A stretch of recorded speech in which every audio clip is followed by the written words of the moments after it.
क्या है मामला आपका? मेरा मामला मेरे पति से थोड़ा विवाद चल रहा है। मैं उनके साथ रहना चाहती हूँ, वो मना करते हैं। मैं अलीगढ़ से आई हूँ उनसे मिलने के लिए। मैं बलिया गई थी उनसे मिलने के लिए कैथोलिक ब्रांच में। तो जैसे मैं ब्रांच में पहुंची वो वहाँ से चले गए। फिर उसके बाद मैंने वहाँ के कर्मचारियों से पूछा कि वो कहाँ, मेरे हस्बैंड कहाँ है और उनसे मुझे बात करनी है। अगर उनके जो जहाँ रहते हैं उनका एड्रेस मुझे दे दो तो मैं वहाँ जाकर उनसे बात कर लूँगी। मैं उनसे बात कर चली जाऊँगी। तो मुझे किसी भी कर्मचारी ने वहाँ के बारे में नहीं बताया। फिर इसके बाद मेरे पास जो पांचीट थाना था वहाँ के एसएचओ का नंबर था, तो मैंने वहाँ कॉल करा और अवगत कराया। अवगत कराने के बाद उन्होंने कहा आप थाने पे आ जाइए। तो मैं थाने पे गई। थाने पे मैंने बात की तो वहाँ उन्होंने उनका नंबर से निकाल के तो उनसे बात करने की कोशिश की। बात की उन्होंने तो कहने लगा मैं किसी काम से आया हूँ। उन्होंने कहा कि आपकी बीवी आई है। तो कह रहे कि मेरी कोई बीवी भी नहीं है। कह रहे कि क्यों नहीं है बीवी? तो ये कह रहे कोर्ट ने उस शादी को अमान्य कर दिया। उन्होंने कहा कि अगर अमान्य कर दिया तो है तो आपकी बीवी, क्योंकि मैंने उसके खिलाफ मैंने एक्शन डाल रखा है कि मेरी भी बात को सुना जाए। उन्होंने एक तरफ का करा लिया और मेरी बात सुनी नहीं गई है कोर्ट में। इस सिलसिले में उनसे बात करने के लिए आई थी, इस मैटर को सॉर्ट आउट करें और अपने साथ रखें मुझे। मैं इससे ज़्यादा और इस चीज़ को मैटर को बढ़ाना नहीं चाहती, मगर वो इस चीज़ को बढ़ाते जा रहे हैं। फिर मैं पुलिस प्रशासन के साथ वहाँ पे गई मिलने के लिए। मैंने उनसे कहा मुझे बात करनी है, मुझे उनसे बात करवा दीजिए फिर मैं चली जाऊँगी। वहाँ पे बात करने के लिए गई, मुझसे कहने लगे अपने परिवार के साथ आओ। मैं ऐसे बात नहीं करूँगा। ठीक है मैं परिवार के साथ आऊँगी, मैं बुला लूँगी, मैं रहना चाहती हूँ। कह रहे अपने परिवार को बुला कर लाओ और मैं जब भी बात करूँगा, मगर रखूँगा नहीं। मैंने मुझे रहना, मैंने ये कहा उनसे मैं मर जाऊँगी, तुम्हें पता है कि मैं तुम्हारे बिना नहीं रह सकती। मैं ये बताइए कब आपकी शादी हुई थी उनसे? मेरी शादी 28 अक्टूबर 2020 में हुई थी। उसके बाद क्या हुआ था? उसके बाद ये मुझे छोड़कर आ गए। मैं इनसे फ़ोन पे बात करती थी। मैंने मुझे ले जाओ। तो ये मुझे गुमराह करने में लगे पड़े थे। मुझसे बात करते थे, इधर दूसरी शादी की तैयारी कर रहे थे। उस शादी के बाद आप कितने दिन के बाद छोड़ दिया आपने? मेरे पास 2-3 दिन रहे थे। 2-3 दिन के बाद छोड़ के चले गए। कहने लगे मैं आऊँगा, अपने परिवार वालों को साथ लेकर आऊँगा और तुम्हें विदा करा के ले जाऊँगा। तो इन्होंने उल्टा क्या किया, ना तो आए और ना परिवार वालों को लेकर आए।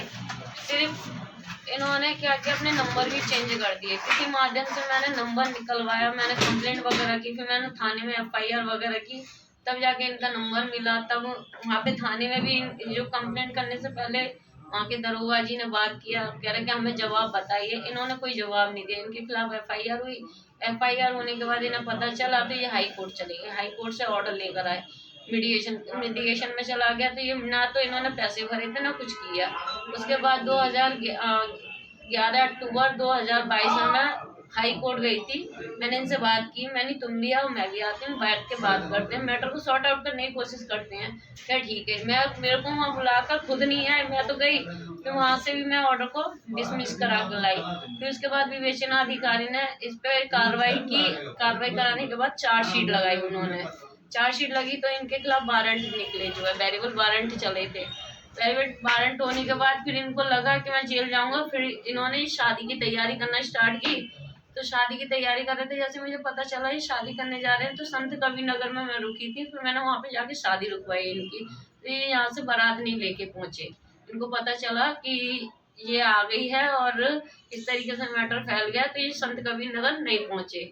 फिर उसके बाद 3 महीने बाद फिर इन्होंने यही स्टेप उठा लिया कि शादी करने के लिए। मुझे 3 दिन बाद पता चला कि शादी करने जा रहे हैं। मैंने एक फेसबुक पर फोटो इनका अपलोड किया, तो मुझे पता चला किसी के माध्यम से, किसी ने मुझे ये बताया इनकी तो 28 मई को शादी है।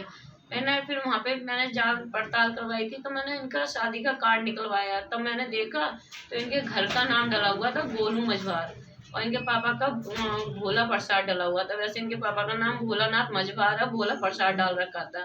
जब कार्ड देखा तो मुझे यकीन हो गया। फिर मैं यहाँ पे आई। यहाँ आने के बाद मैंने छानबीन की। छानबीन करने के बाद रात को मैंने 1 बजे तक इनका वेट किया। तब जब पता चली कि बारात लेकर आ गए, बारात इन्होंने गेट पे ले आए हैं, तब मैं फिर गेट के अंदर एंट्री की। मैंने 112 पे फ़ोन भी किया, पुलिस वाले आए थे। फिर मैंने एंट्री की तो इनके घर वालों ने मेरे साथ हाथापाई बदतमीजी करने पे स्टार्टिंग आ गई जो है। फिर उसके बाद यानी ये कपड़े चेंज करके वहां से भागने लगे, मैं इनके पीछे भागने लगी तो मेरे से इनने बदतमीजी करी, मेरे पे हाथ छोड़ गए ये। तो फिर वहाँ पे जो बहुत ज्यादा रात के 1-2 बजे तक ड्रामा बहुत बड़ा क्रिएट हुआ। फिर मैंने इनके खिलाफ FIR करी थी वहीं पे थाना। आप अब क्या चाहती हैं? इनके साथ रहना चाहती हूँ और इनसे जो है जो भी बात है ये शांतिपूर्वक करें। गोरखपुर में SSP को या किसी भी वरिष्ठ अधिकारी को एप्लीकेशन आपने दिया है इस बाबत? उस टाइम पे जब हम आए थे SSP ऑफिस में तो SSP साहब बैठे नहीं थे, उनके वहाँ पे गए थे मगर बैठे नहीं थे उस टाइम। आगे क्या चाह रही हैं? मैं यही चाह रही हूँ कि मैं इनके साथ रहना चाहती हूँ। ये इतना मैटर को फैला रहे हैं, इतना विवाद बढ़ाते जा रहे हैं, सॉर्ट आउट करें और जिस तरीके से फैमिली रहती है उस तरीके से अपना हम बस ये मुझे इस तरीके से तोड़ना चाहते हैं, डेमोलाइज करना चाहते हैं कि मैं दूसरी शादी करके ऐसे नीचा दिखाऊं और इसको इस तरीके से कर दूं कि ये पूरी तरीके से टूट जाए। जो आपने शादी की उसका प्रूफ है आपके पास पूरा? हाँ, मेरे पास शादी की आपके वीडियो। हस्बैंड कहाँ पे कार्यरत हैं इस समय? Catholic branch. ब्रांच कौन सा है? कैथोली कौन सा बैंक है? जनपद बलिया। बैंक का नाम है? Central bank of India. आपका नाम?